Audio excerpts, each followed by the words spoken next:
এয়া আমি বিশেষ কাম এটা দেৰগাঁও আহি আছো। ৰাতিপুৱা সোনকালে ওলালো কৰিলো, কিন্তু এজনৰ কাম থকাৰ কাৰণে অকমান দিগদাৰ হ'ল, দেৰি হ'ল। কিন্তু টাইমতে পাই যামগে বাৰু, ইমান দেৰিও হোৱা নাই। এতিয়া 10টা বজাই নাই। এয়া দেৰগাঁও আহি আছো। 4 লাইন ঠায়ে ঠায়ে 4 লাইন হৈ আছে, কাম হৈ গ'ল এইফালে। কিন্তু কমাৰ গাঁৱৰ ওচৰত অলপ কাম বাকী আছে। সেইডোখৰ ৰাস্তাটো বেয়া, সেইডোখৰত অকমান টাইমটো খাই দিয়ে। অভাৰব্ৰিজ বনাব, তাত অভাৰব্ৰিজৰ কামো চলি আছে। সেয়া আহি আছো। মই আহিছো, খুচাল আৰু আমাৰ মানুহজন। এয়া চাওকচোন আমাৰ গাড়ীখনৰ কি যে হৈ আছে। গাড়ীখনত দেখিছে নাই? এয়া আমাৰ গাড়ীখনত গিল, এসোপা গিল লৈ আহিছে।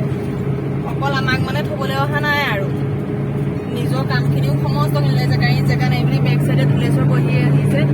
গিল এনেকে কিবা কাম কৰিব কাম আছে বাদলিপাৰত।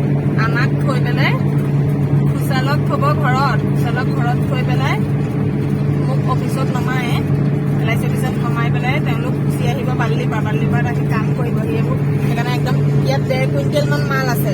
গোটেই গিলখিনি 1.5 কুইণ্টেল লৈ মানে 1 বুলি 2 স্বীকাৰ কৰিছে আৰু এয়া আমাৰ হয়। হেল্ল' এভৰিৱান, কি খবৰ? আশা কৰোঁ আপোনালোক ভালেই আছে। মোৰো ভাল। অসমীয়া বোৱাৰী বনশ্ৰী ইউটিউব চেনেললৈ মই বনশ্ৰীয়ে নতুন এটা ভ্লগ লৈ আপোনালোক সকলোকে বহুত দিনৰ বিৰতিৰ মূৰত জনাইছোঁ স্বাগতম। মই চাগে মোৰ ড্ৰেছ কোডটো দেখি ভাবিছে, কাৰণ মই সদায় শাৰী বা মেখেলা চাদৰ পিন্ধিয়ে ভ্লগ দিওঁ। আৰু আজি ভাবিছে চাগে কি পিন্ধিছে।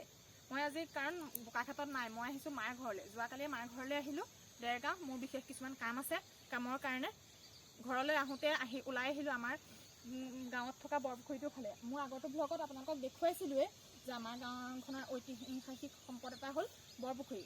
আৰু সেই বৰপুখুৰীটোলৈ পাৰলৈ নাহিলে মনটো ভালে নালাগে ঘৰলৈ আহি। কিন্তু যদি নাহোঁ কিবা আধৰুৱা লাগে। বৰপুখুৰীলৈ আহি কিন্তু আজি মোৰ মনটো বেয়া লাগি গৈছে। ইমান বৰপুখুৰীটো অসংৰক্ষিতভাৱে আছে, আগৰ কোনো হেৰিয়ে নাই। এতিয়াবা পানীও শুকাইছে, অলপ পানী শুকাইছে যদিও কিন্তু বহুতভাৱে কিবা হৈ গ'ল বৰপুখুৰীটো। সেয়ে মই আজি এই ভ্লগটো আৰম্ভ কৰিছোঁ বৰপুখুৰীটোৰ ওপৰত লৈ। কোনোবা NGOয়ে যদি চাই, NGO আগবাঢ়ি আহে বা আমাৰ খুমটাই সমষ্টি বিধায়ক মৃণাল শইকীয়াদেৱো যদি আগবাঢ়ি আহে বৰপুখুৰীটো সংৰক্ষিত কৰি, তেওঁ কোনোবা এটা স্কীমত হেৰি কৰি বনভোজস্থলীলৈ যদি ৰূপান্তৰিত কৰি দিব পাৰে, পৰিৱেশটোও ধুনীয়াকৈ এটা সুন্দৰ হৈ যাব। কাৰণ এইটো সম্পূৰ্ণ এটা প্ৰাকৃতিক পৰিৱেশ, কাৰণ চাৰিওকাষে আছে বাগান, গছ গছনি সুন্দৰভাৱে হৈ আছে। কিন্তু বৰপুখুৰীটো দেখি পেলাই এতিয়া ইমানেই অসংৰক্ষিত হৈ আছে। হয়ো গাঁৱৰ স্থানীয় ৰাইজে ইমান কৰিব নোৱাৰে, কাৰণ বৃহৎ পুঁজিও লাগিব। ইমান পুঁজিও সম্ভৱ নহয়। যদি কিবা কাৰণত বেৰা দি দিব পাৰিলে হয় বৰপুখুৰীটো, বা অলপ খান্দি কৰি জব কাৰ্ডে কৰিছিলে যদি ইমান পাৰফেক্ট নহ'লে আৰু জব কাৰ্ডৰ কাম কি আপোনালোকেতো জানেই। সেয়ে মই বিশেষভাৱে মৃণাল শইকীয়াদেৱ আপোনাক নমস্কাৰ জনাইছোঁ। আপুনি যদি আগবাঢ়ি আহে আমাৰ বৰপুখুৰীটো আমাৰো ভাল লাগিব। আৰু মোৰ ভ্লগটো যিমান পাৰে আপোনালোকে শ্বেয়াৰ কৰিব, তেতিয়া তেখেতৰ কাণত গৈ পৰিবগৈ। আৰু তেখেত আগবাঢ়ি আহিলে মোৰো ভাল লাগিব যে মোৰ ভিডিঅ'তে কিবা এটা কাম আহিছে, হেৰি কৰিছে। আৰুতো তাতকৈ আমি বেছি একো কৰিব নোৱাৰোঁ, কাৰণ আমাৰতো ইমান বৃহৎ পুঁজিও নাই বা নিজে কৰাটো সম্ভৱো নহয়। আৰু কাৰণ এইটো কাৰো ব্যক্তিগত সম্পত্তি নহয়, ৰাজহুৱা সম্পত্তি। ৰাজহুৱা সম্পত্তি সংৰক্ষণ কৰি ৰখাটো হেৰি হয়। আৰু আমাৰ যদি সংৰক্ষণ কৰি দিয়ে, বনভোজস্থলীলৈ ৰূপান্তৰিত কৰে, বহুতখিনি উন্নত হ'ব। জেগাডোখৰো উন্নত হৈ যাব। পিছ পৰি আছে অলপ, আৰু ইমান খাল বান কিবা কিবি হৈ গৈছে, সেইকাৰণে ভাল লগা নাই। আৰু সেয়ে মই ভাবিলোঁ ব্লগটো ইয়াতে আৰম্ভ কৰোঁ, আহিছিলোঁ যেতিয়া। আৰু আপোনালোককো দেখুৱাম ভিডিঅ'টো, চাব আপোনালোকে ভিডিঅ'টো। কাৰণ এইটোত আমাৰ ঐতিহাসিক আহোম দিনৰ পুখুৰী। ই বহুত পুৰণি, 600 বছৰীয়া পুৰণি পুখুৰী।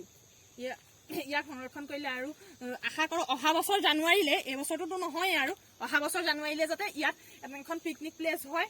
স্থানীয় লোকে বা দূৰ দূৰণিৰ পৰা কোনোবা ব্যক্তি আহি বা মানুহ আহি হেৰি কৰিব পাৰে। এয়া খুচালে বৰপুখুৰী পাৰতে। বৰপুখুৰীলৈ কিবা শিলদলি আছে, নেপায় বেটা, শিলদলি নেপায়, পুখুৰীটো বাম হৈ যাব, নেপায়। আৰু এয়া চাব আপোনালোকে ভ্লগটো শেষলৈকে। আৰু স্কুল আৰু নামঘৰৰ মজিয়াতে আছে আমাৰ এয়া নামঘৰটো, পবিত্ৰ নামঘৰ ভাগ আমাৰ গাঁৱৰ সকলোৱে।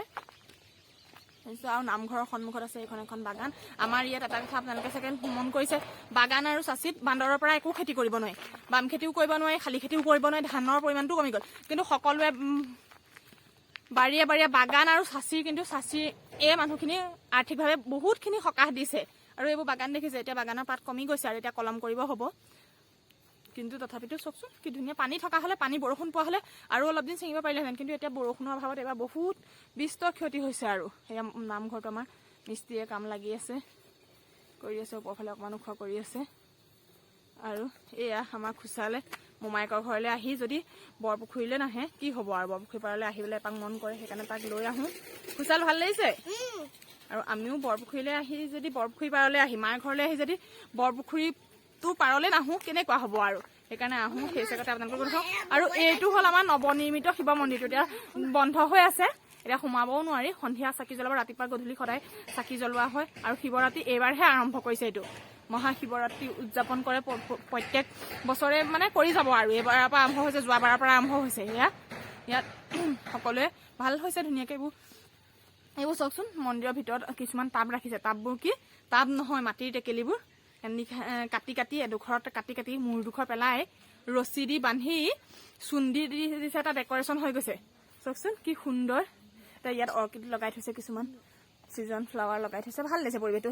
সেইটো যে আছে সেই চৌকাটো যে, সেই চৌকাটোতে দৰকাৰ পৰিলে চাহ তাহ বনোৱা হয়, কিবা কিবি বনোৱা হয়। আৰু শিৱৰাত্ৰি পাতিবলৈ হ'লে ইয়াত একদম এখন ফিল্ড যে, এই ফিল্ডত ধুনীয়াকৈ ৰভা চভা দি দিয়ে।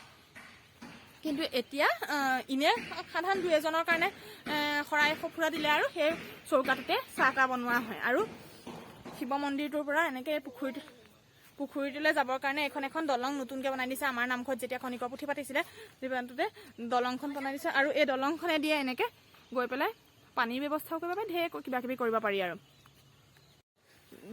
দলঙত আমাৰ উঠা সৌভাগ্য নহ'লে এইপিনে মন্দিৰৰ এই জপনাখন খুলিব লাগিব, ঢেৰ কিবা কিবি কৰিব লাগিব, সেইকাৰণে নাই নোসোমাওঁ আৰু। কিন্তু আঁতৰৰ পৰাই আপোনালোকক এবাৰ দেখুৱাই দিছোঁ। আপোনালোকেতো জানিছে মই আহিছোঁ বিশেষ কামত মাৰ ঘৰলৈ, আৰু আবেলি অকণমান কাম বন সামৰি অকণমান ওলাই আহিছোঁ, পৰিৱেশটো চাওঁ, খুচালকো দেখুৱাওঁ। খুচালেও চাওক আমাৰ হেৰিখন, গাঁওখন, মন্দিৰটো সি ভালেই পায় আৰু, সেয়ে ওলাই আহিছোঁ। চাই থাকিব ভিডিঅ'টো। নামঘৰৰ কেম্পাছৰ ভিতৰত আছে বহুতখিনি গছ আছে। নামঘৰৰ কেম্পাছৰ ভিতৰত এজোপা বেল গছ হৈ আছে, বেল লাগি আছে, আৰু নাৰিকল আছে, আৰু সৰু সৰু তাতকৈ ডাঙৰ থকা কেন্দু গছ, সেইজোপা এজোপা কেন্দু গছ খাব পাৰি, কিন্তু বান্দৰৰ পৰা নাথাকে। আৰু এতিয়া কেন্দু লাগিও থাকে নাই। আৰু সন্মুখত এইখিনি আছে আমলখি গছ, এয়া আমলখি গছ। আৰু এয়া আছে, এইটো আছে নাৰিকল গছ। নাৰিকল কোনো মানুহে ব্যক্তিগতভাৱে নিনিয়ে, নামঘৰত কিবা কিবি পাতিলে এইবাৰ লাগিও আছে। এয়া 4-5টামান নাৰিকল, এয়া 4-5টামান লাগিছে, কিবা নামঘৰ অনুষ্ঠান পাতিলে ইয়াৰ পৰা হেৰি কৰিব পাৰে। আৰু এইটো নামঘৰৰ জিৰণি ঘৰ, আৰু এই জিৰণি ঘৰতে মাছ মাৰিলে মাছখিনি ইয়াত ৰাখি দিয়ে। এইটো জিৰণি ঘৰতে মাছখিনি ৰাখে, বা ইয়াতে মাছ বিক্ৰীও হয়। কিন্তু এতিয়া অৱস্থাটো ইমান হেৰি হৈ থকা নাই। আৰু এয়া আৰু খুব ধুনীয়া এইখিনি খৰালি হাঁহ চাওকচোন, আমাৰ পুখুৰীটোত খুব ধুনীয়াকৈ আহে, বহুতখিনি খৰালি হাঁহ পৰি থাকে। এইখিনি কিমান ধুনীয়া খৰালি হাঁহ। এতিয়া পুখুৰীটো একদম লেতেৰা হৈ আছে, বহুত হাবি জংঘল গজি আছে, এইখিনি ইমানখিনি লেতেৰা হৈ আছে। এইখিনি চাগে চফা কৰিব আৰু, এতিয়া পানী শুকাইছে, এতিয়া মানুহ লগাব, মানুহ লগাই সেইখিনি হাঁহখিনি চাওকচোন, সেইখিনি খৰালি হাঁহ, কিমানখিনি খৰালি হাঁহ আছে। এয়া সেইফালে খৰালি হাঁহ আছে। এইটো যদি কিবা কাৰণত কাৰণ এইটো আমাৰ ৰজাদিনীয়া সম্পত্তিয়ে, আহোম দিনীয়া, বহুত পুৰণি। আহোম ৰজা আৰু কছাৰী ৰজাৰ মাজত কিবা সংঘৰ্ষ হৈ আহোমে খান্দিবলৈ লৈছিলে এইটো পুখুৰী, আৰু কছাৰীয়ে খান্দিবলৈ লৈছিলে গেলাবিলৰ ফালে এটা পুখুৰী। আৰু তাৰ সংঘৰ্ষৰ মাজতে হৈছে এইটো আহোমৰ দিনীয়া সম্পদ। যেতিয়া সেইটো সংৰক্ষণ কৰি আমি সকলোৱে সংৰক্ষণ কৰিব লাগিব, সকলোখিনিয়ে সহযোগিতা লাগিব। যদি ইয়াক এটা পিকনিক প্লেচ বনাই দিয়া হয়, ইয়াৰ আমাৰ জেগাকণো উন্নত হ'ল, আৰু হেৰি হ'ল। সেইখিনি যদি কোনোবাই পাৰে, কোনোবাই যদি ভিডিঅ'টো চাই আছে চাবচোন, ইয়াক যদি পিকনিক প্লেচলৈ হেৰি কৰিব পাৰি। মই খুমটাই সমষ্টিৰ মাননীয় বিধায়ক মৃণাল শইকীয়া ডাঙৰীয়াক অনুৰোধ কৰিছোঁ, আপুনিতো বহুতখিনি ভাল কাম কৰি আছে। শইকীয়া ডাঙৰীয়া, আপুনি আমাৰ এই বৰপুখুৰীপাৰ গাঁৱত থকা বৰপুখুৰীটো পাৰিলে চাবচোন, যদি কিবা কাৰণত ইয়াক অকণমান উন্নত কৰিব পাৰি পিকনিক প্লেচলৈ। আৰু ইয়াত তেতিয়া কি হ'ব, গাঁৱৰ 2-এজন নিবনুৱায়ো সংস্থাপন পাব, আৰু পুখুৰীটো এটা ধুনীয়া পৰিৱেশ হৈ যাব। লোকেল জেগাত ভাল এটা সংৰক্ষণো হৈ যাব বস্তুটো। আৰু এতিয়া কিন্তু আমাৰ সেইবোৰ সংৰক্ষণৰ অভাৱত আগৰ হেৰি হৈ থকা নাই, বহুত হেৰি হৈছে। কাৰণ ইয়াত যিহেতু এইটো ছিজনত বহুতখিনি খৰালি হাঁহ চাওকচোন, এইখিনি খৰালি হাঁহ কিমানখিনি খৰালি হাঁহ পৰি আছে, এৰি আছে। আৰু ঢেৰ কিবা সংৰক্ষণ কৰি দিলে এইখিনি নিশ্চয় ভাল হ'ব। আৰু পৰিৱেশটো খুব সুন্দৰ, এটা প্ৰাকৃতিক পৰিৱেশ, খুব ধুনীয়া। এইফালে আগফালে বাগান, পাছফালে বাগানে, একদম পৰিৱেশটো সুন্দৰ গৈছে, বাঁহ গছে সেইফালে। আৰু এই ৰাস্তাবোৰে, সেইবোৰ আমাৰ গাঁৱৰ ৰাস্তাই, গাঁৱৰ মানুহৰ ঘৰলৈ যাব পাৰি। সেয়া আমাৰ লগত আহি আছে পলি চাওঁ এইফালে, এয়া পলিয়ে পলিক লগত লৈ আহিছোঁ। পলি চাওঁ, পলিহে আহিবলৈ বেয়া পাইছে, কেমেৰাটো ওলাবলৈ লাজ কৰি সেইকাৰণে লুকাই লুকাই দিছে, কিন্তু অকলে আহিবলৈ বেয়া লাগে কাৰণে পলিকে লগত লৈ আহিছোঁ। এইখন বেক চাইড পৰে আৰু আমাৰ বাগান, ইয়াতে আমাৰ ভৱিষ্যত জন্ম হৈ আছে, ভৱিষ্যতৰ আশা আকাংক্ষা। এই বাগানখনৰ জৰিয়তে আমাৰ ঘৰখনো বহুতো স্বাৱলম্বী হৈছে। আমাৰ ভাইটোৱে ইয়াৰ জৰিয়তে কিবা এটা কৰিব পাৰিছে। এইখন আমাৰ সোণগুটি হয়। আমাৰ ইয়াত কাৰণ ধান খেতি যেতিয়া কৰিবই নাই, বাগান আৰু হেৰিয়ে এতিয়া বাগানখিনি কলম কৰিব হ'ল, কলম কৰা হৈ গ'ল, কিন্তু তাৰ মাজতো কিছুমান সৰু সৰু এটিকলি দুটি পাত আছে। এই পাতখিনি আমি নষ্ট হৈ যাবলৈ নিদিওঁ। এই পাতখিনিৰ পৰাও আমি কিবা এটা কৰিম, আপোনালোকক দেখুৱাম বাৰু পিছৰ ব্লগত, চাই থাকিব। আৰু বাগানৰ কাষে কাষে চাওকচোন, এইবোৰ চাচি কি সুন্দৰভাৱে চাচি ৰুই থোৱা আছে।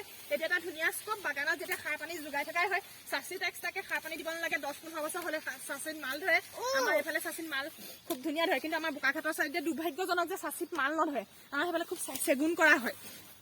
এয়া চাচি লগাই থৈছোঁ আমি, ধুন আৰু মই, ভাইটি আৰু মই লাগি চাচি লগাই থৈছোঁ। খুচালৰ প্ৰায় 3 বছৰ মানত লগাইছিলোঁ। এয়া ইমান ডাঙৰ হৈছে কাৰণ বাগানৰ পৰা পোৱা সাৰখিনি আৰু মাটিটো এঢলীয়া, সেইকাৰণে খুব ধুনীয়াকৈ আমাৰ বাগানখনো হৈছে।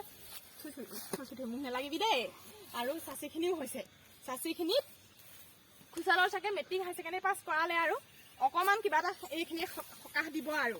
এয়া আমাৰ চাচি বাগান, এটা সুন্দৰ পৰিৱেশ, বৰপুখুৰী, কি ধুনীয়া এটা।